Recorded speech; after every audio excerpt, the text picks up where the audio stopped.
मान्यवर वैद्य साहेब आणि सुटीचा दिवस असताना सुद्धा सुटीच्या दिवसाची ही संध्याकाळ असताना देखील आपण सार्वजनिक वाचनालयाने आयोजित केलेल्या या कार्यक्रमासाठी उपस्थित झाला आहात. त्यासाठी तुम्हा सर्वांचं अभिनंदन तर मी करतेच आणि आपल्या सर्वांना माझा विनम्र नमस्कारही करते. आपला आजचा विषय आहे माणुसकी हरवते का. त्या संदर्भामध्ये माझे काही विचार मी आपल्याशी शेअर करणार आहे. आपल्याला माहिती आहे का, जर विमानामधून हत्तींची वाहतूक करायची असेल तर कशी केली जाते? कारण विमानाला अगदी समोरून एखादा पक्षी जरी आला तरी सुद्धा विमान पडून जातं, हे आपल्याला माहित आहे. आणि अशा परिस्थितीमध्ये हत्तीची वाहतूक करत असताना हा हत्ती एवढा वजनदार आणि तो जर आतमध्ये हल्ला तर विमान जागेवर राहणारच नाहीये ना. मग अशा परिस्थितीमध्ये जेव्हा हत्तीची विमानानं वाहतूक करावी लागते तेव्हा काय केलं जातं? या हत्तीला पिंजऱ्यामध्ये ठेवलं जातं आणि पिंजऱ्यामध्ये कोंबडीची अगदी छोटी छोटी पिल्लं सगळी सोडली जातात, जेणेकरून हत्ती जेवढा जिथे उभा राहिलाय ती वगळता त्या पिंजऱ्यातली सगळीच्या सगळी जागा या कोंबडीच्या पिल्लांनी घेतलेली असते. आणि आता संपूर्ण प्रवास होईपर्यंत हा हत्ती जागचा हलत सुद्धा नाही. कारण हत्तीला भीती असते की मी थोडा जरी हल्लो तरी सुद्धा ह्या कोंबडीच्या पिल्लावर माझा पाय पडेल आणि हा जीव नाहक जाईल. त्यामुळे अगदी स्टेबल स्थितीमध्ये हा हत्ती तोपर्यंत उभा राहतो जोपर्यंत त्याला पुन्हा पिंजऱ्यातून बाहेर काढलं जात नाही.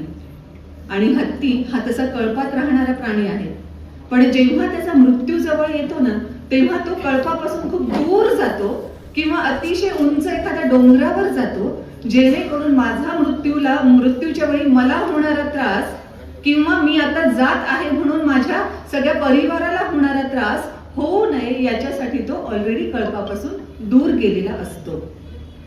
हे हत्तीचं उदाहरण तर मी तुम्हाला सांगितलंच. आणखी एक बाब मी वाचली होती. जपान मधली घरं जी असतात ती आपल्यासारखी अशा पक्क्या भिंतींची नसतात. कार्डबोर्ड टाईप लाकूड सुद्धा नसतं ते, पण कार्डबोर्ड टाईप काही असतं जे इझिली आपल्याला म्हणजे रिमूव्ह करणं पण शक्य होतं आणि काही अडचण नसते तेवढी. एकदा असं झालं, एका कुटुंबाला असं वाटलं की आपलं घर हे आपण रिनोव्हेट करूया, म्हणून मग तेव्हाच्या त्या ज्या भिंतीसारखं जे काही होतं ते त्यांनी पाडायला घेतलं, काढायला घेतलं. आणि काढताना असं लक्षात आलं की त्याच तिथे जेव्हा त्या भिंती तयार केल्या जात होत्या आणि खिळे ठोकले जात होते तेव्हा एका खिळ्यामध्ये त्याच टोकाला एका पालीचा पाय अडकून बसला होता आणि ती पाल काही त्या खिळ्यातून स्वतःची सुटका करून घेऊ शकली नव्हती आणि अजूनही ती पाल तिथेच होती. आश्चर्य काय आहे बघा. हे घर अगोदर कधी बांधलं होतं? 5 वर्षांपूर्वी. 5 वर्षांपूर्वी घर बांधलं, खिळे ठोकले गेले, तेव्हा या पालीचा पाय त्या दगड्या भिंतीमध्ये चिनला गेलेला होता आणि अजूनही ही पाल जिवंत होती. 5 वर्ष ती जिवंत कशी राहिली असेल? कुतूहल वाटलं त्या माणसाला आणि त्यानं काम थांबवलं, फक्त ऑब्झर्व करायचं ठरवलं. आणि त्याच्या असं लक्षात आलं की दर थोड्या थोड्या वेळानंतर दुसरी एक पाल येते, ती तोंडात काहीतरी खाणं घेऊन आलेली असते, ती तिला भरवते, थोडा वेळ तिच्या सोबत राहते, त्यांच्या भाषेत जे काही बोलणं किंवा देवाणघेवाण होत असेल ते होत असेल आणि त्यानंतर ती निघून जाते. पुन्हा थोड्या वेळानंतर येते आणि पुन्हा तिला ती खाऊ घालते. या पालीची सुटका कधी होणार आहे का हे दुसऱ्या पालीला माहित नाही. मी हिला सलग 5 वर्ष मदत करत आहे, मला किती त्रास होतो, तिलाही बाकीचं सगळं सांभाळायचं असेल ना, आपल्याला घरचे व्याप असतात तसे तिलाही काही ना काहीतरी व्याप असणार आहेत. मग ते सगळं सांभाळून मी प्रत्येक वेळेस इथे दिवसातून इतक्या वेळा येते, तिला खाऊ घालते, तिच्यासोबत माझा वेळ देते आहे, असा विचार ही दुसरी पाल कधीच नाही करत. 5 वर्षापासून ती कंटिन्युअस तिच्यासाठी हे सगळं करत आहे. म्हणजे हत्ती एवढा अवाढव्य प्राणी तो सुद्धा केवढा संवेदनशील आहे की एक पिल्लू मरू नये आपल्या पायाखाली चिरडून म्हणून तो जागचा अजिबात हलत नाही. ही पाल 5 वर्ष होऊन गेल्यानंतरही त्या दुसऱ्या पालीला खाऊ घालते. हे प्राण्यांच्या जगामध्ये होतं आणि माणसांच्या जगामध्ये काय होतं? काही वर्षांपूर्वी ती बातमी तुम्ही पण वाचली असेल कदाचित केरळमध्ये घडलेली ही घटना आहे. अशा घटना बाकीकडे सुद्धा होतात, पण पर्टिक्युलरली केरळच्या या घटनेचा मी उल्लेख का करते आहे ते पण मी पुढे आपल्याला सांगेन. 2 तरुण बाईकवर जात होते. मागून एक टँकर आलं. टँकरने जोरदार धडक दिली. टँकर निघून गेलं. हे बाईकवाले धडक इतकी जोरात होती की हे दोघंही जण 2 वेगवेगळ्या ठिकाणी पडले. त्यातल्या एकाला जरा कमी लागलं होतं. तो थोडा लवकर सावरला.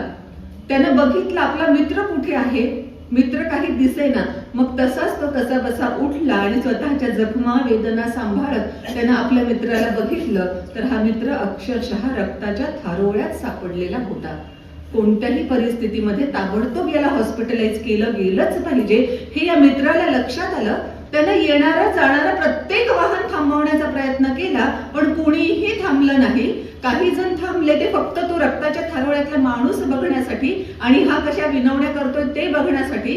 त्याचं चित्रीकरण करण्यात आलं, त्यांचे फोटोज काढण्यात आले, पण कुणीही थांबलं नाही. काही तास गेल्यानंतर कशीबशी एक कार थांबली आणि या रक्ताच्या थारोळ्यात पडलेल्या इसमाला, तरुणाला हॉस्पिटलमध्ये नेण्यात आलं. आणि डॉक्टरने जेव्हा पाहिलं तेव्हा सांगितलं की जस्ट एक 10 मिनिट जरी अगोदर आणलं असतं ना तर हा वाचू शकला असता. आणि हा किती तासांपासून रस्त्यावर होता? अनेक तासांपासून. सगळेजण पाहत होते, फोटो काढत होते, व्हिडिओ काढत होते, पण तरी सुद्धा त्याला हॉस्पिटलमध्ये न्यावं की कुणालाही वाटलं नव्हतं. आणि हा तरुण कोण होता? आता केरळमधलं उदाहरण हेच का दिलं ते मी सांगते. केरळमध्ये काही वर्षांपूर्वी महापूर आला होता, आपल्याला माहित असेल. या महापूर, जेव्हा असा महापूर येतो तेव्हा प्रशासन एकटं सगळं काही करू शकत नाही, म्हणून व्हॉलंटियर्स बोलवले जातात की ज्यांना चांगल्या पद्धतीने पोहता येतं त्यांनी सुद्धा आमची मदत करा आणि जे बुडालेले असतील, बुडत असतील त्यांना काढण्यासाठी प्रयत्न करा. आणि हा जिनेश जेरोमी, त्याचं नाव, जो रक्ताच्या थारोळ्यात पडला होता, हा एक साधा तरुण होता. आणि त्यानं जेव्हा पाहिलं, जेव्हा प्रशासनानं हाक दिली की लगेच कोणाला पोहता येत असेल तर या आणि माणसं वाचवायला लागा, तर त्यांनी कितीतरी माणसांना ह्या पुरातून बाहेर काढलं होतं. कितीतरी जणांचे जीव त्यांनी वाचवलेले होते. आणि अक्षरशः हाही काही खूप श्रीमंत होता असं नाही, ह्याचंही हातावरच पोट होतं. पण सरकारचं पुनर्वसन त्यांचं जेव्हा होईल, त्यांना तिथे जेव्हा जागा भेटेल थांबण्यासाठीची, तोपर्यंत तरी एक कुठेतरी मध्ये स्टे असावा म्हणून त्यांनी स्वतःचं ते छोटंसं घर या सगळ्या लोकांना थांबण्यासाठी दिलं होतं. जी काही चटणी भाकरी, मीठ भाकरी तो खात होता, त्या घासातला घास या सगळ्या लोकांना त्यांनी दिलेलं होतं. आणि अनेक जणांचे जीव त्याने स्वतःचा प्राण धोक्यात घालून वाचवलेले होते. आणि जेव्हा त्याचा जीव जात होता तेव्हा कुणालाही थांबण्यासाठी अजिबात वेळ नव्हता. असे उदाहरण भरपूर घडलेले असतात. हे एक प्रातिनिधिक स्वरूपातलं उदाहरण म्हणून मी सांगितलेलं आहे. आणखी अशीही उदाहरणं भरपूर आपल्याला घडताना दिसतात, आपल्या माहितीमध्ये सुद्धा असतात. आता फॉरेनचंही फॅड खूप निघालेलं आहे. मुलांची प्रगती व्हावी यासाठी आई वडील मुलांना फॉरेनमध्ये पाठवत असतात आणि त्यांची प्रगती खरंच खूप छान होते. पण मग असे काहीतरी कॉम्प्लिकेशन्स होऊन बसतात की मुलांना जेव्हा इकडे आई वडिलांना गरज असते तेव्हा ती येऊ शकतातच असं होत नाही. एका कुटुंबामध्ये असंच घडलं. दुर्दैवानं या कुटुंबातल्या वडिलांचा मृत्यू झाला. दोन्ही मुलं तिकडे फॉरेनमध्ये, त्यांना कळवण्यात आलं. त्यातला एक जण आला, त्यांनी अंत्यविधीची सगळी प्रक्रिया सुरू केली. सगळे नातेवाईक म्हणायला लागले की अरे ते दुसरा जो येणार आहे तुझा भाऊ, त्याची वाट पाहूया ना. हा नाही आपण उरकून घेऊया. तो सगळा तो विषय टाळण्याचा प्रयत्न करत होता. शेवटी कुणीतरी पुन्हा त्याला विचारलं की त्याला येऊ देत ना. तेव्हा या तरुणाने उत्तर दिलं की आता वडील वारलेत ना, त्यामुळे मी आलोय, पुढच्या वेळेस तो येईल. बरं, आपण काय म्हणतो? यासाठीच मुली असल्या पाहिजेत. मुलं कृतज्ञ असतात, मुली खूप जीव लावतात. नाही, मुली आता सगळ्या गोष्टींमध्ये सगळ्यांची बरोबरी करतात. पुरुषांची सगळ्याच गोष्टीमध्ये ती बरोबरी करतात. या कृतज्ञतेमध्ये सुद्धा. जेव्हा अशी एक एकुलती एक मुलगी फॉरेनला सेटल झालेली आणि जेव्हा आईचा मृत्यू झाला, नातेवाईकांनी कळवलं की तुझ्या आईचा, वडील तर ऑलरेडी गेलेले होते, तुझ्या आईचा मृत्यू झालेला आहे, त्यामुळे तू ये हे सगळं करण्यासाठी. तिनं असं सांगितलं, तुम्ही सगळे विधी पार पाडून घ्या, केवढा खर्च लागला तेवढं फक्त मला सांगा आणि कोणत्या नंबरवर पैसे पाठवायचे तेवढं सांगा, मी पैसे पाठवून देईन. आणि मी स्वतः पाहिलेलं उदाहरण, माझ्या घरी एक अतिशय खूप म्हाताऱ्या झालेल्या आजीबाई होत्या पोळ्या करण्यासाठी आणि खूप म्हाताऱ्या होऊनही त्यांना मी काम दिलं होतं एवढ्यासाठी की त्यांचं म्हणणं असं होतं की मला माझ्या वयामुळे दुसरीकडे काम मिळत नाही, कारण खूप स्लो करणार ना त्या. मग अशा परिस्थितीमध्ये तुम्हाला तुमच्याकडे खूप कमी पोळ्या करायच्या असतात, तेवढ्या 4-5 पोळ्या मी करू शकते, त्यामुळे मला कामावर ठेवा. म्हणून मी त्यांना कामावर ठेवलेलं होतं. आणि त्यांना मुलगा वगैरे नव्हता, पण एक मुलगी होती, एकुलती एक मुलगी होती, ती परगावी राहत होती. मग ती मुलगी अधूनमधून कधीतरी यायची आणि ह्या आजीबाई जवळपास 3-4 वर्ष होऊन गेले माझ्याकडेच होत्या. आणि एक दिवशी त्या खूप आनंदामध्ये आल्या आणि त्यांनी सांगितलं की माझी लेक आली होती, तिनं माझी परिस्थिती पाहिली की आता मी काम करू शकत नाही, धड नीट चालूही शकत नाही, त्यामुळे आता तिनं मला सांगितलं की सगळं तुझ्या घरातलं जे काही सामान बिमान आहे ते कुणाला द्यायचं देऊन टाक, विकायचं विकून टाक आणि आता माझ्यासोबत माझ्याकडेच राहायला ये म्हणून. जे काही थोडेफार बँकेमध्ये पैसे होते, बँकेतले पैसे त्यांनी तिला देऊन टाकले आणि गॅसचं सिलेंडर आपल्याला लागेल म्हणून ते काही द्यायचं नाही, परत सिलेंडर, गॅसची शेगडी वगैरे वगैरे सगळं ती मुलगी घेऊन गेली. आणि 15च दिवसात त्या आजी परत आल्या. पुन्हा मला म्हणायला लागला की मला तुमच्याकडे कामावर ठेवा. तोपर्यंत मी दुसरी बाई ठेवलेली होती. मी म्हटलं काय झालं, तुम्ही लेकीकडे गेला होतात ना? लेकीने माझे भांडे, माझी शेगडी, माझी गॅसचं सिलेंडर सगळं ठेवून घेतलं आणि नेसत्या या साडीनिशी मला हाकलून दिला. मुली सुद्धा आता कृतज्ञतेमध्ये सुद्धा मुलांची बरोबरी करू लागलेल्या आहेत. हे सगळं असताना समाज म्हणून आपण तरी सेन्सिटिव्ह आहोत का हेही बघायला हवं की नाही. काही महिन्यांपूर्वी एक मी वाचलं होतं, एक लोककलावंत, स्थानिक लोककलावंत होता. त्यांना काही पैसा फार अमाप मिळत नाही, थोडा पोटापुरता कसा बसा त्यांना पैसा मिळतो. आणि अशा त्या लोककलावंताने फेसबुकवर तो बरेचदा लिहायचा की माझी बायको माझा खूप छळ करत आहे. मग कसा छळ करते, काय होतंय, माझी मानसिकता काय आहे, असं तो फेसबुकवर सतत लिहित राहायचा. बरेचदा त्याला लाईक्सही भेटायचे किंवा अरे रे फार वाईट आहे, बायका अशा आहेत वगैरे वगैरे कमेंट्सही यायच्या. आणि एक दिवशी शेवटी वैतागून त्यानं फेसबुकवर लिहिलं की माझी बायको आता माझा एवढा छळ करते आहे, तो छळ सहन करणं मला अजिबात शक्य नाही, त्यामुळे मला आता अक्षरशः आत्महत्या करावीशी वाटते. आपल्या लोकांनी काय करावं, त्यालाही लाईक्स दिले. आणि दुसऱ्या की तिसऱ्या दिवशी त्या लोककलावंतानं खरंच आत्महत्या केली. संवेदनशीलता कुठे गेली आपली?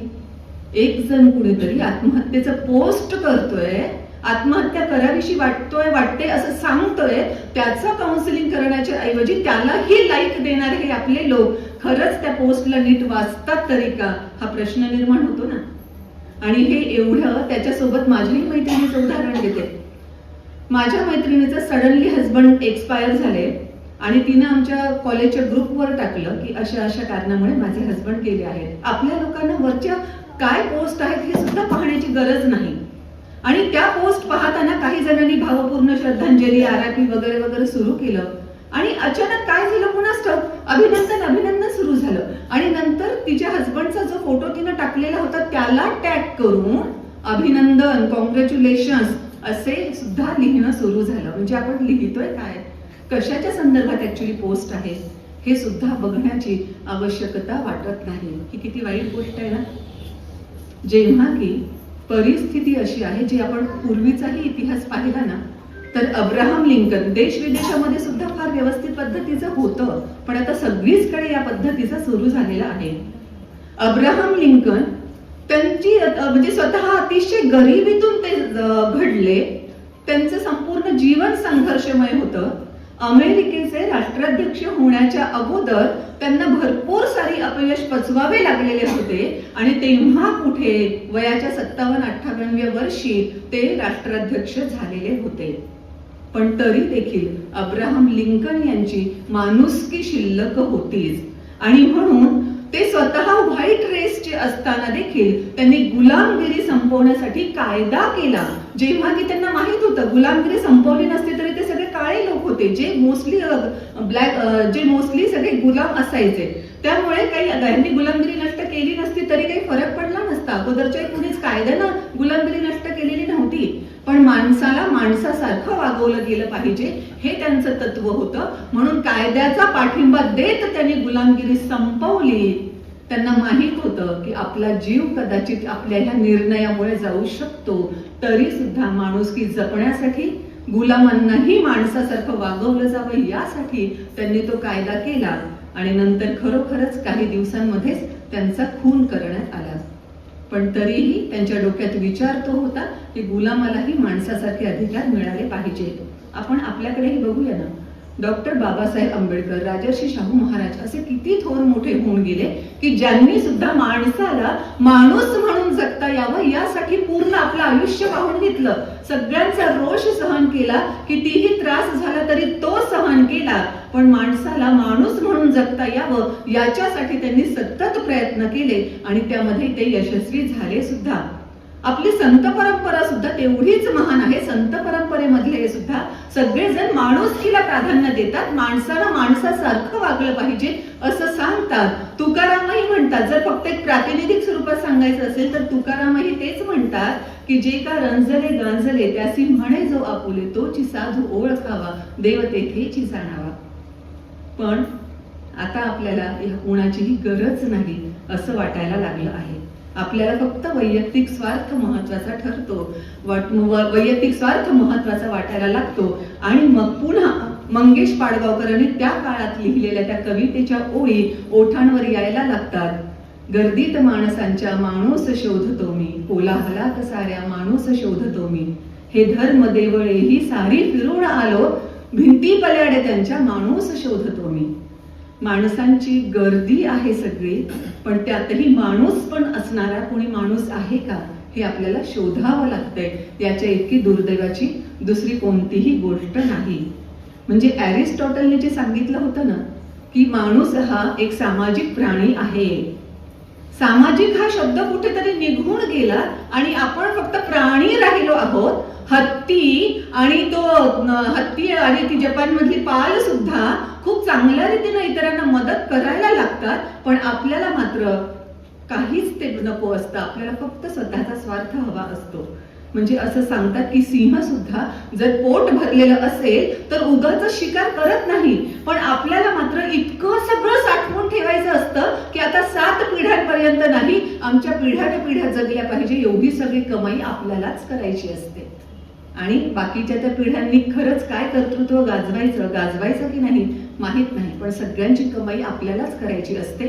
त्यासाठी माणुसकी अक्षरशः विसरून जातो आपण आणि अशा रीतीनं माणसं वागायला लागतात. जेव्हा की असं म्हटलं जातं की माणुसकी किंवा जेव्हा आपण गुहा मानव होतो अनेक पिढ्यांपूर्वी, त्यानंतर जेव्हा समाजात एकत्र, अगोदर तर कळपच म्हटलं जात होतं की आपण कळपाने राहू लागलो, मग नंतर समूहानं राहू लागलो, असं करत करत मोठा हा समाज जेव्हा निर्माण झाला तेव्हा या नेमकी संस्कृतीची सुरुवात कशी झाली हा प्रश्न मार्गारेट मीड या ज्या कल्चरल अँथ्रोपॉलॉजिस्ट म्हणजे सांस्कृतिक मानववंश शास्त्रज्ञ ज्या होत्या, मार्गारेट मीडना त्यांच्या स्टुडंट्सने हा प्रश्न विचारला की नेमक्या मानवाच्या संस्कृतीची सुरुवात कधी झाली.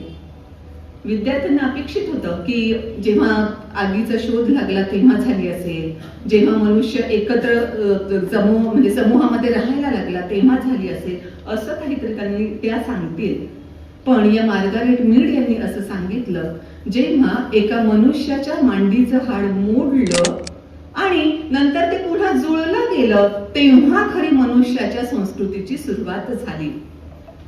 अर्थबोध स्टुडंट्सना काहीही झाला नाही. याचा काय अर्थ? आणि मग त्यांनी एक्सप्लेन केलं. गुहेच्या त्या काळातलं आपणही चित्र समोर आणूया. एखाद्या कोणत्याही प्राण्याचं, मनुष्यच म्हणून नव्हे, कोणत्याही प्राण्याच्या मांडीच्या हाडाला जर काही प्रॉब्लेम झाला तर याचा अर्थ फक्त एकमेव असायचा की त्याचा मृत्यू जवळ आला आहे. का? कारण हा मांडीचं हाड मोडलेलं असल्यामुळे स्वतः हालचाल करू शकणार नाही. त्याला भूक खूप लागली आहे आहे, पण तो कुठलीही फळावळं मिळवू शकणार नाही. शिकार करणं तर दूरच राहिलं, ह्याला खूप तहान लागलेली आहे. तिथेच त्याला झरा दिसतोय, तिथेच त्याला नदी दिसते, पण हा त्या नदीपर्यंत पोहोचू शकणार नाही. भुकेनं व्याकुळ होऊन, तहानेनं व्याकुळ होऊन तो मरून जाईल, किंवा एखादा हिंस्त्र श्वापदानं त्याच्यावर अटॅक केला तरी सुद्धा तो स्वतःला वाचवू शकणार नाही आणि त्याचा जीव जाईल. थोडक्यात काय तर मांडीचं हाड मोडणं याचा एकच अर्थ असतो की लवकरात लवकर आता जीव जाणं.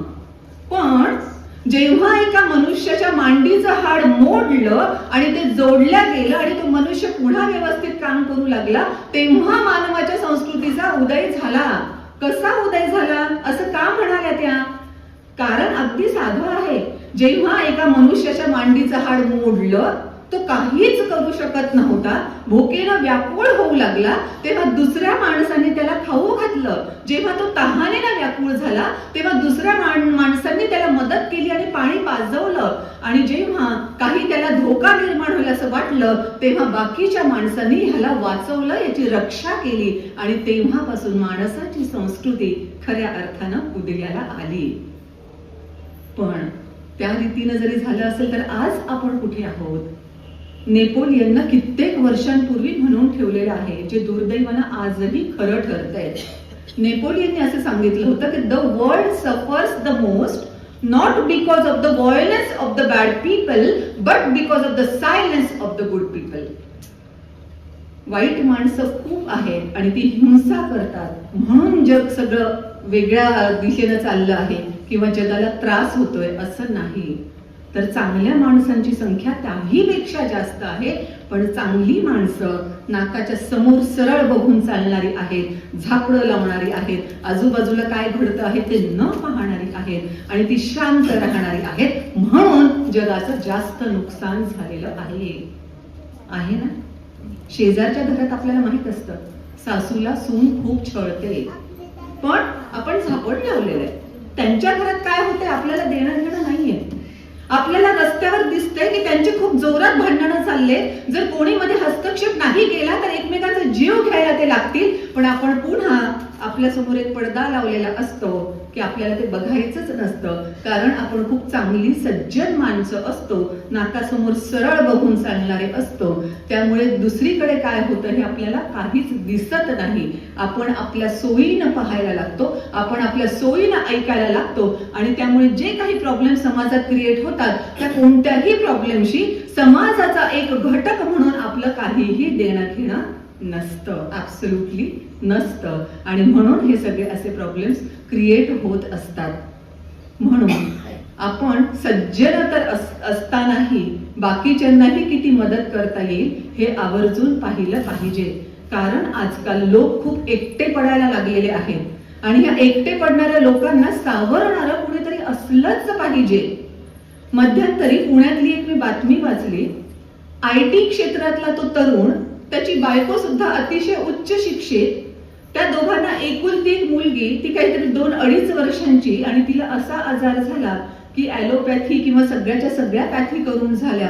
तिच्यावर काहीही परिणाम होत नव्हता, कोणत्याही औषधांना ती दाद देतच नव्हती आणि दिवसेंदिवस तिची प्रकृती खालावत होती.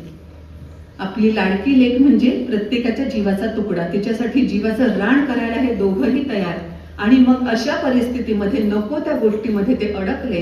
कोणीतरी एका बुवांची त्यांची ओळख करून दिली, बुवांनी त्यांना काहीतरी उपाय सांगितले आणि नंतर काही महिन्यानंतर बुवांनी हे सुद्धा सांगितलं की तुझ्याकडे एवढी सगळी संपत्ती जमीन जुमला आहे ना, तिच्यामुळे ह्या मुलीला त्रास होत आहे.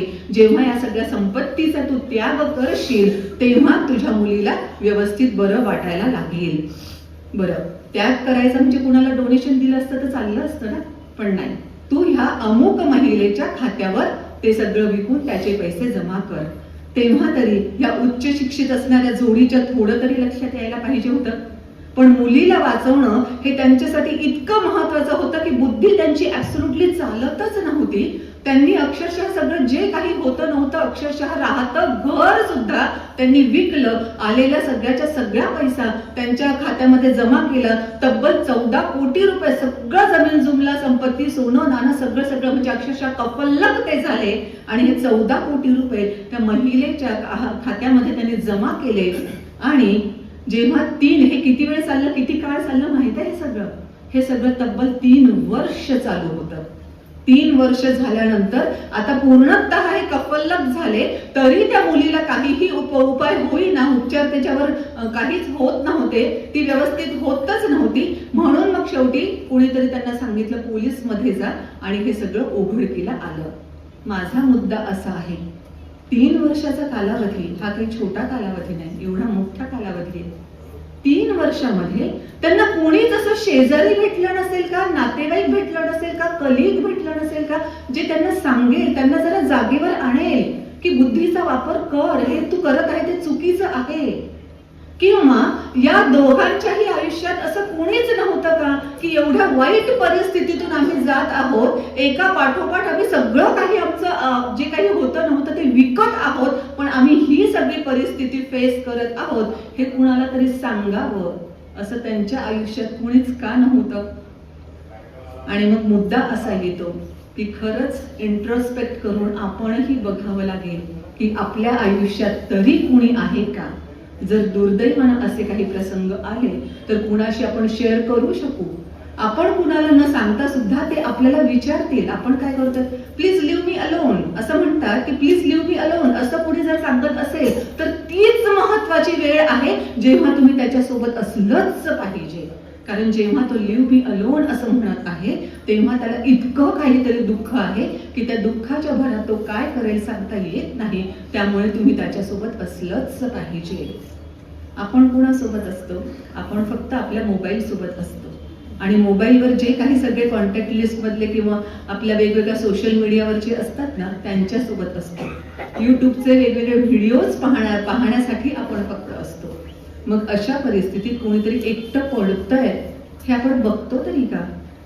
एका माणसाविषयी, एका वृद्ध गृहस्थाविषयी, माणसाविषयी म्हणण्यापेक्षा एका वृद्ध गृहस्थाविषयी मी वाचलं होतं की दर थोड्या दिवसानं ते बँकेमध्ये जायचे आणि पैसे काढायला. आता ते बँकेतली माणसं वैतागले ना की दर तुम्ही थोड्या दिवसांनी येताय, जे काही पैसे लागतात तुम्ही एकदाच काढा ना. आणि बेसिकली तुम्ही बँकेत काय येताय, तुम्ही एटीएम मार्फत काढू शकताय, असे काढू शकता, तसे काढू शकता. शेवटी त्या दिवशी तो बँकेतला मनुष्य इतका चिडला आणि तो ओरडून जेव्हा त्या गृहस्थांना बोलला तेव्हा त्या वृद्ध माणसाने काय उत्तर द्यावं? त्याने सांगितलं की माझी सून आणि माझा मुलगा दोघंही त्यांच्या नोकरीमध्ये बिझी असतात. माझा एक नातू तो त्याच्या क्लासेसमध्ये त्याच्या जे काही होमवर्क दिलंय त्याच्यामध्ये आणि त्याच्या शाळेमध्ये बिझी असतो. माझी पत्नी 2 वर्ष झाले मला सोडून गेलेली आहे आणि आता मी एकटाच आहे, कुणाशीच मला बोलायला भेटत नाही. आणि माझी बोलण्याची भूक मी भागवण्यासाठी बँकेमध्ये येतो. या निमित्तानं 4-2 शब्द तरी इथे असणाऱ्या लोकांसोबत बोललं जातं. तिथल्या त्या सेक्युरिटीशी 2-4 शब्द बोलतो. इथे कोणी माझ्या शेजारी बसलेलं असेल वाट पाहत काही कामासाठी तर मी त्यांच्याशी बोलतो आणि मग घरी गेल्यावर मला जरा मोकळं वाटतं. 4-8 दिवसांची कसर मी अशी एकदा बँकेमध्ये येऊन बोलण्याची काढत असतो. खूपच वाईट आहे. म्हणजे पुन्हा तेच ना, गर्दीत माणसांच्या माणूस शोधतो मी. फॉरेन मध्ये आता असे हॉटेल्स निघाले आहेत आणि वाईट वाटतं म्हणायला की दुर्दैवानं तोही काळ दूर नाही जेव्हा असे हॉटेल्स आपल्याही कडे निर्माण होतील. या हॉटेल्समध्ये, हॉटेल्सना टॉप टाइम हॉटेल्स असं म्हटलं जातं. तिथे सुद्धा असेच खूप जण एकटे आहेत. अगदी तरुणांपासून तर वृद्धांपर्यंत अनेक जण फक्त एकटे आहेत. दिसताना गर्दीत दिसतात, पार्टी करताना दिसतात, दारू पिताना दिसतात, त्याच्या पुढे जाऊन आणखीन परदेशातले तरुण काही करताना दिसतात. पण तरी सुद्धा ते आतमध्ये कुठेतरी एकटेच असतात. आणि म्हणून आता तिथे टॉप टाइम हॉटेल्स अशा रीतीने काढण्यात आलेले आहेत. आपल्याला शेअरिंग करावंसं वाटतं ना, मनुष्य म्हणून आपला तो स्वभाव आहे की खूप आनंद झाला तर पटकन कोणाला तरी सांगायचंय, दुःख जरी झालं तरी भरपूर मोकळं अगदी रडून घ्यायचंय, काही प्रॉब्लेम्सही असतील तर ते शेअर करायचे आहेत. पण हे सगळं करण्यासाठी कुणी नाहीच. मग अशा वेळेस काय करायचं? अशा वेळेस मग आपण त्या टॉप टाइम हॉटेलमध्ये जायचं. जसं मेनू कार्ड असतं ना आपण हॉटेलमध्ये गेल्यावर, तसं तिथे एक मेनू कार्ड सारखं एक वेगळं कार्ड असतं. ज्यामध्ये अशा सगळ्या व्यक्तींची, माणसांची आणि महिलांची यादी असते, त्यांचं क्वालिफिकेशन काय आहे ते सगळं असतं आणि त्यांचे पैसे ते किती चार्ज करणार आहेत ते पण त्यावर लिहिलेलं असतं. आपल्याला कोणतं क्वालिफिकेशन आणि कोणते पैसे परवडतात हे बघायचं. मग ती व्यक्ती आपल्या समोर येऊन बसते आणि मग आपण आपल्या आयुष्यातले आनंदाचे प्रसंग सांगायचे असतील तर त्या व्यक्तीला सांगायचं. आणि ती व्यक्ती प्रोफेशनल असते, त्यामुळे अगदी जवळच्या सारखं ती यांच्याशी खूप छान पद्धतीने वागते. रडत असेल, अगदी डोळ्यात पाणी येत असेल तर पुन्हा खांद्यावर हात ठेवून थोपटणार, व्यवस्थित त्यांना नॉर्मल करणार, हे सगळं त्या व्यक्तींना ट्रेनिंग दिलेलं असतं. आणि मग जेव्हा वेळ संपतो तेव्हा मग तो वेटर बिल घेऊन येतो. मग जे बिल झालं ते बिल द्यायचं आणि त्या दिवसापुरतं आपलं मन रित झालं, छान आता वाटलं असं म्हणून ह्या माणसानं पुन्हा एकटं होण्यासाठी आपल्या घरी जायचं. वाईट तेच वाटतंय की दुर्दैवानं तोही दिवस दूर नाही की आपल्याही देशामध्ये असे काही हॉटेल्स उघडावे लागतील. पर्टिक्युलरली कोरोना नंतर तर अनेक जण गर्दीत असून कुटुंबामध्ये असतानाही एकटे पडलेले आहेत हे आपण बघतो. पण बघून फक्त चालणार नाही, तर आपल्याला त्यांच्यासाठी काहीतरी मदत करावी लागेल. इव्हन आपण स्वतः त्या परिस्थितीतून जात आहोत हे जर आपल्याला जाणवलं तर आपल्याला सुद्धा कुणाची तरी मदत घ्यावी लागेल. कारण जे आता सगळं वातावरण बिघडलेलं दिसतंय हे सगळं बिघडवण्यासाठी कोणी पाताळातून हैवान, सैतान, राक्षस आले होते का? नाही. हे जे वातावरण आपण खराब झालं म्हणतोय ते वातावरण खराब करण्यासाठी ही जबाबदार आपलेच बंधू भगिनी होते.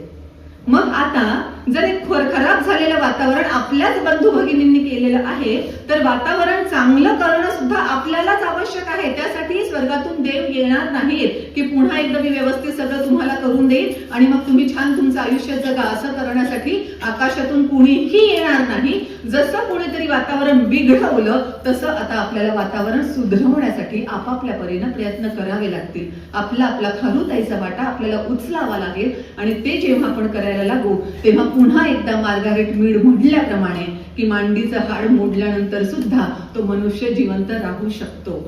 अदरवाईज असे कितीतरी उदाहरण आपण पाहतो की ते मरून पडतात. जेव्हा शेजारी वास यायला लागतो तेव्हा पोलीस कंप्लेंट होते आणि मग कळतं की इथे कोणीतरी मरून पडलेलं आहे. मरून पडणं हे शब्द सुद्धा किती वाईट वाटतात ना, ऐकायलाही, मला उच्चारायलाही खूप जड जात आहेत. पण त्यासाठी आपल्याला पावलं उचलावे लागतील. मी एकट्यानेच करून किंवा एकटीनेच करून काय फायदा होणार आहे हा विचारही आपण करायला नको.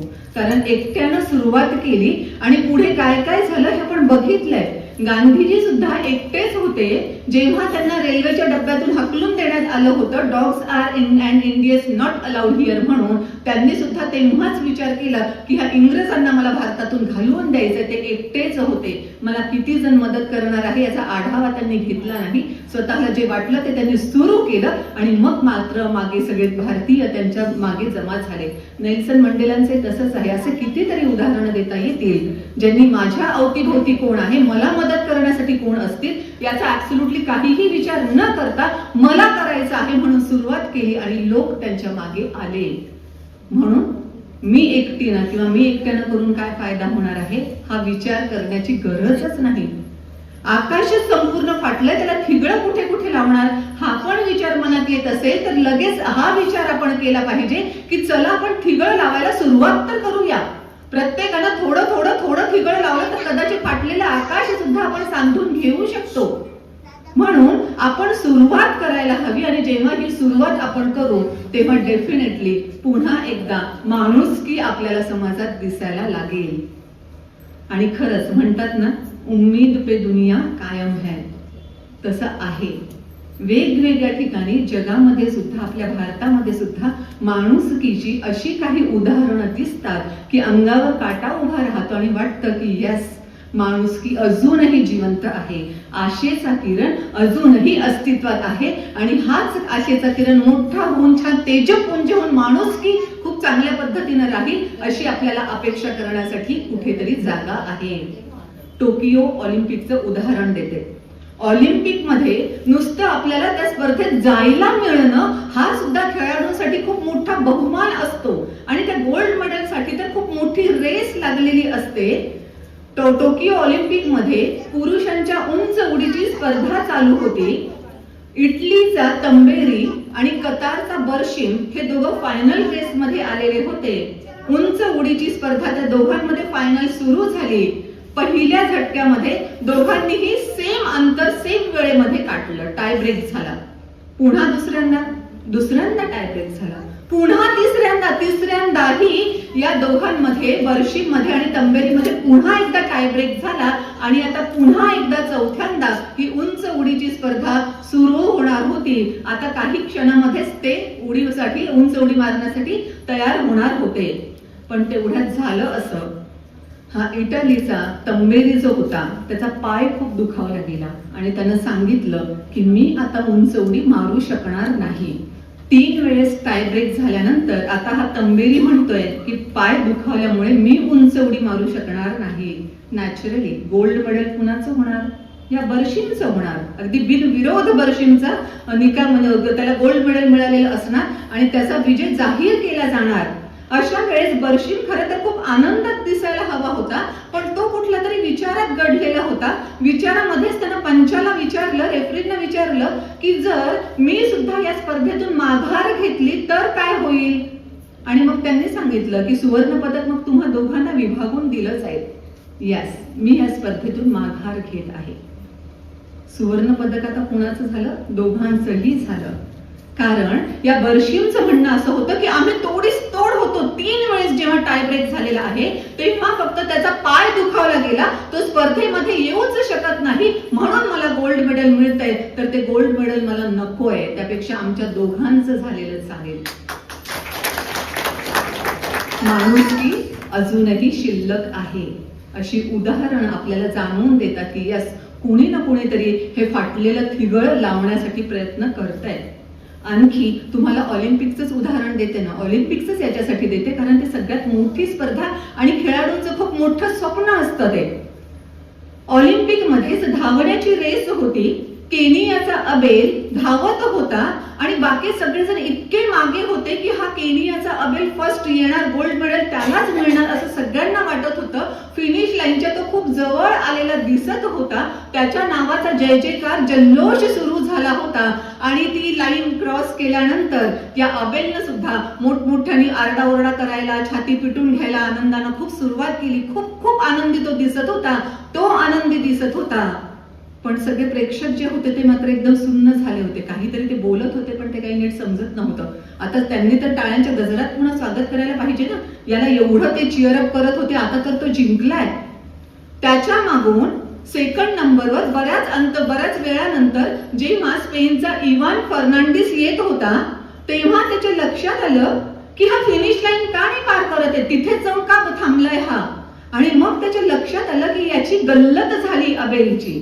तो ज्या लाईनला फिनिश लाईन समजतो ती फिनिश लाईन नाही, फिनिश लाईन अजून पुढे आहे आणि ती क्रॉस केल्याशिवाय ह्याला गोल्ड मेडल मिळणारच नाही. आणि तो असाच उभा राहिला तर मागचे सगळे पुढे जातील आणि याला काहीही मिळणार नाही. मग इव्हानने त्याला जोरजोरात ओरडून सांगायला सुरुवात केली की जा तू, पळ पळ पळ. पण तो इतका आनंदात होता अबेल की गोल्ड मेडल मला मिळालंय, तो ह्याच्याकडे बघायलाही तयार नाही. हा ओरडून सांगतोय, याची स्पॅनिश त्याला काही समजेना, त्याची भाषा याला काही येईना.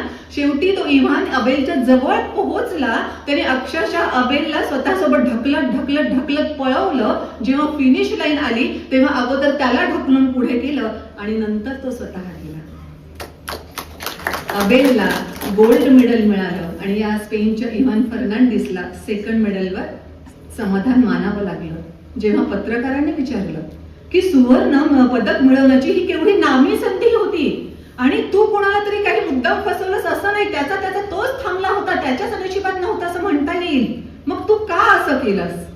तेव्हा अबेलनं उत्तर असं दिलं की कुणाच्या अज्ञानाचा, दुर्बलतेचा फायदा घेऊन काही करण्यापेक्षा, काही मिळवण्यापेक्षा त्यांना मदत करून काही करता आलं तर ते करत राहा, अशी शिकवण माझ्या आईनं दिलेली आहे. आणि जर मी आज गोल्ड मेडल मिळवलं असतं तर माझ्या आईला मी काय उत्तर दिलं असतं? धन्य तो इव्हान आणि धन्य त्याच्यावर असे संस्कार करणारी त्याची आई. म्हणूनच मी म्हटलं की यस, कुठेतरी आशेचा किरण अजून शिल्लक आहे. या आशेच्या किरणावर आपल्याला खरंच पुन्हा माणुसकी सगळीकडे छान पद्धतीनं पसरेल अशी अपेक्षा करायला काहीही हरकत नाही. आपल्याला आठवत असेल 1984 मध्ये भोपाळ वायू दुर्घटना घडली होती. मध्यरात्री जेव्हा सगळेजण झोपीत होते तेव्हा अचानक ते सगळं सुरू झालं आणि वेगवेगळे परिणाम त्या गॅसचे व्हायला लागले आणि आहोत तिथून दूरवर जायला हवं हे लक्षात आलं आणि प्रत्येक जण दूरवर मिळेल त्या वाहनानं किंवा अगदी पायी तर पायी पण तिथून दूर जाण्याचा प्रयत्न करत राहिलं. रेल्वे स्टेशनचा तो एक मास्टर सुद्धा आपल्या परिवारासोबत निघून जाण्याच्या तयारीमध्ये होता, जो त्यावेळेस ड्युटीवर नव्हता, पण लगेच त्याला लक्षात आलं की दोन्ही बाजूनी भरपूर साऱ्या ट्रेन येत्या 3 ते 4 तासामध्ये येणार आहेत. या ट्रेन जर इथे आल्या तर त्याही पॅसेंजर्सना हे सगळं सहन करावं लागेल. सो त्या ट्रेन येणं थांबवलंच पाहिजे. म्हणून यानं स्वतःच्या जीवाची पर्वा न करता हा रेल्वे स्टेशन मध्ये गेला आणि सगळीकडे संपर्क साधत त्याने ट्रेन 3-4 स्टेशन पलीकडेच रोखून घ्यायला सांगितलं. जर त्यांनी हे फोन कॉल केले नसते स्वतःचा जीव धोक्यात घालून तर मृतांची संख्या आणखी किती वाढली असती आपल्याला सांगता येत नाही. दुसऱ्यांसाठी स्वतःचा जीव धोक्यात घालावा एवढीही माणुसकी अजून शिल्लक आहे. ही आपल्यासाठी खरंच छान गोष्ट आहे. आणि आपल्याला हेही माहित असेल की मध्यंतरी केदारनाथ मध्ये खूप मोठा पूर आला होता. त्यावेळेसही एक प्रसंग असा झाला होता. एक ट्रॅव्हल एजन्सी होती. त्या एजन्सीकडे बुकिंग आलं काही लोकांचं की आम्हाला चारीधाम यात्रा करायचं आहे. मग त्या मनुष्यानं आपल्या पत्नीलाही सांगितलं की एरवी आपण आपल्या लोकांना पाठवत असतो ह्या यात्रांसोबत, पण आता ते चारीधाम यात्रांसाठी जात आहे, सो आपण माझ्यासोबत तू पण चल, मी स्वतः हा ग्रुप लीड करतो, तू पण माझ्यासोबत आलीस म्हणजे आपल्या दोघांचीही या ग्रुप सोबत चारीधाम यात्रा पण होऊन जाईल, म्हणजे प्रोफेशन पण पार पडताय आणि आपल्या पर्सनल सुद्धा चारीधाम होऊन जातील. मग ती सुद्धा तयार झाली आणि ते ट्रॅव्हलचा सगळा ग्रुप घेऊन ट्रॅव्हल एजन्सी मार्फत ते स्वतःच ट्रॅव्हल एजन्सी होती त्यांची, ते सगळे निघाले आणि केदारनाथला पोहोचल्यानंतर तो महापूर आला. त्यामध्ये किती जण काय झालं काहीच माहित नाही हे आपल्याला सगळी कल्पना आहे. शासनाचं प्रशासनाचं मदत कार्य सुरू झालं, व्हॉलंटियर्स सुरू झाले, जे सापडतील त्यांना वाचवून आणणं सुरू झालं, ज्यांचे प्रेत सापडतील ते प्रेत काढून आणणं सुरू झालं आणि बरेच दिवस गेल्यानंतर याद्या तयार करणं प्रशासनाच्या वतीनं सुरू झाल्या. जे बेपत्ता झाले होते त्या सगळ्यांची नावं मृतांच्या यादीमध्ये टाकण्यात आले, कारण बेपत्ता झाले याचा अर्थ आता दूरवर कुठेतरी त्यांचं प्रेत वाहून केलेलं असणार आहे. आणि हा जो ट्रॅव्हल एजन्सीवाला होता याची बायको बेपत्ता झालेली होती. हा शोधत होता. एकुलता एक कुठला तरी फोटो तिचा याच्याकडे होता. फोटो घेऊन तो सगळीकडे शोधत होता. या प्रशासनाने आता त्याला सांगितलं की आता आमचं काम आम्ही संपवत आहोत, किती दिवस चालणार ना. सो या बेपत्ताच्या यादीत बेपत्ता जे आहे त्यांना सगळ्यांना मृतांच्या यादीत घेतलेलं आहे. सो तुझ्या बायकोचं सुद्धा नाव याच्यामध्ये आहे, त्यामुळे तो शासन जे मदत देत आहे तेवढी मदत घे तू आणि आता इथून निघून जा. त्यानं सांगितलं माझी बायको मेलीच नाही ना, जर ती मेलीच नाही तर तुमची मदत मी घेऊ कशी, त्यामुळे मला तुमची मदत नकोय, मी माझ्या बायकोला शोधतो. ते म्हणे आता आमचं काम थांबतंय त्यामुळे आम्ही आता काही शोधाशोध करणार नाही. तो म्हणे ठीक आहे हरकत नाही, मी शोध घेत राहीन. आणि तो शोध घेतच राहिला अखंडपणे. जे दिसेल त्याला तो विचारायचा की काही हे माहित आहे का वगैरे. घरून त्याला फोन यायला लागले आता की अरे बाबा तुझी बायको तर आता गेली असेल, बेपत्ता झाली, कदाचित कुठे गेली मेली वगैरे काही माहिती नाही, पण इथे 2 लेकरं आहेत, त्यांच्या शाळा बिळा सगळं आहे, त्यांना सांभाळायचं आहे, त्यांना खाऊ पिऊ घालायचं, तर तू तरी परत ये. यांना इथूनच म्हणजे केदारनाथहूनच जी काही त्यांची व्यवस्था पैशाची किंवा बाकीची सगळी करता आली ती केली आणि हा तो फोटो घेऊन दिवस रात्र शोधत होता. अनेक महिने गेल्यानंतर कोणीतरी त्याला सांगितलं की ह्या फोटो सारखी ना एक महिला तिथून बऱ्यापैकी दूरवर अंतरावर एक गाव होतं, त्या गावामध्ये ही महिला दिसल्यासारखी वाटते खरी, पण त्या महिलेला काही शुद्ध नाहीये, ती बोलण्याच्या मनस्थितीमध्ये पण नाहीये, वेडसर झाल्यासारखी ती आहे. सो तुम्ही एकदा बघा की ही तीच आहे का. कुठेतरी आशेचा किरण याला दिसला. हा लगेच त्या गावामध्ये गेला आणि पाहिलं तर ती त्याचीच बायको होती, जिच्यावर एवढा मोठा आघात झालेला होता की तिला काहीच शुद्ध नव्हती, काही समजत नव्हतं, वेडसर ती झालेली होती. आणि यानं प्रेमानं तिला घरी तो घेऊन गेला. जेव्हा ती सापडली तेव्हा तब्बल 19 महिने झाले होते. 19 महिने हा नवरा आपल्या पत्नीला शोधत होता. यस, माणुसकी अजून शिल्लक आहे, प्रेम अजून शिल्लक आहे, एकमेकांची मध्ये जी गुंतवणूक झालेली आहे तीही अजून शिल्लक आहे. हे जे कपल आहे ना ते विजेंद्र सिंग आणि लीला, हे कपल अशा रीतीनं आपल्याला कुठेतरी दिसतं की अजूनही माणुसकी शिल्लक आहे. आपण प्रयत्न केले पाहिजे. ठिगळ जोडण्यासाठी आपण आपल्या परीने प्रयत्न केला पाहिजे. खारुताईचा वाटा आपण उचलला पाहिजे. आपण स्वतः सुरुवात करू तर कदाचित आपलं बघून आणखी कुणीतरी सुरुवात करेल आणि कदाचित अशा रीतीने माणुसकी सुद्धा पुन्हा एकदा वाढायला लागेल. ह्या सगळ्या दुष्ट प्रवृत्ती एका क्षणात जशा निर्माण झाल्या नाहीत ना, थोड्या थोड्या करत करत आज एवढ्या मोठ्या दिसतात आपल्याला. त्याच पद्धतीनं माणुसकी सुद्धा एका क्षणात निर्माण होणार नाही, पण ती होईल एक दिवस, हे मात्र डेफिनेटली खरं. समारोपाकडे जाताना 2 बाबींचा मी अवश्य उल्लेख करेन. त्यामध्ये गौतम बुद्धांची एक गोष्ट त्यांच्याबद्दल जी सांगितली जाते, माझ्या खूप आवडीची गोष्ट आहे. बरेचदा मी तिचा उल्लेख करत असतेच. गौतम बुद्धांचे शिष्य जो होता तो नेहमीप्रमाणे भिक्षा मागण्यासाठी त्या गावामध्ये गेला. त्या दिवशी तो भिक्षा मागत होता, पण कुणीही त्याला भिक्षा देत नव्हतं. कोणी त्याला वाईट बोलत होतं, कोणी त्याच्या तोंडावर दरवाजे बंद करून घेत होतं. असा सगळा त्याचा अपमान होत होता. आणि शेवटचं घर आलं तरी सुद्धा त्याला भिक्षा मिळालेली नव्हती. आता बऱ्याच अंतरावर दूरवर एक ती छोटीशी झोपडी शिल्लक होती. त्या झोपडीमधूनही जर भिक्षा नाही देण्यात आली तर आज रिकाम्या हातानं गौतम बुद्धांकडे या शिष्याला जावं लागणार होतं. शेवटचा प्रयत्न करून बघूया म्हणून हा शिष्य त्या झोपडीच्या जवळ गेला. तिथे एक वृद्ध आजीबाई होत्या, त्या भाकरी थापत होत्या आणि यानं भिक्षा मागितली. तिनं सांगितलं थांब थोडा वेळ. तिच्या घरामध्ये एकाच भाकरीचं पीठ होतं. त्याच भाकरीच्या पिठाची ती एकच भाकरी करत होती. तिनं ती भाकरी केली, छान भाजली. त्यातली अर्धी भाकरी तिनं स्वतःसाठी ठेवली आणि अर्धी भाकरी त्या शिष्याला दिली आणि सांगितलं की मी तुला फक्त एवढंच देऊ शकते, यापेक्षा जास्त माझ्या घरातच नाही, म्हणून मी तुला देऊ शकणार नाही. शिष्यानं गौतम बुद्धांकडे परत जाऊन जे घडलं ते सगळं सांगितलं आणि गौतम बुद्धांनी सांगितलं की हो, असेच लोक, असेच अदृश्य खांब अजूनही शिल्लक आहेत. त्यामुळे अजून आकाश कोसळलेलं नाही. सो अजूनही आकाश आपल्याला सावरता येण्यासारखं आहे. आपण ते डेफिनेटली सावरूया. आपल्या लेवलवर जेवढा प्रयत्न करता येईल तेवढा प्रयत्न करूया. शेवटी मी फक्त एवढंच म्हणेन, चलो नेकी के बेर कुछ चुन ले, चलो नेकी के कुछ बेर चुन ले, कल अपने भी काम आएंगे, हम सबकी झोपड़ी में कभी तो राम आएंगे. Thank you.